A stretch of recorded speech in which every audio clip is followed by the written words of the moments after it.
వినీష్ పొగడ్. ఇప్పుడు ఈ పేరు సోషల్ మీడియాలో మారుమోగుతుంది. దేశం మొత్తం పొగడ్తలతో ముంచెత్తుతున్నారు.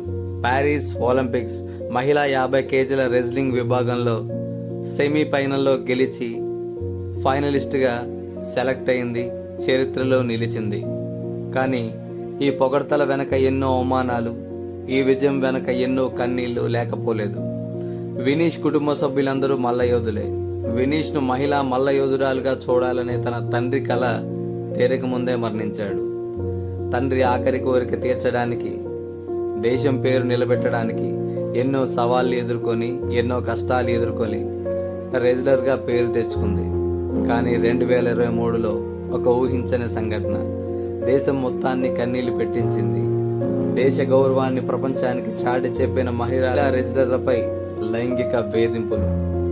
క్రీడా మంత్రే మహిళా రెజ్లర్లపై లైంగిక వేధింపులు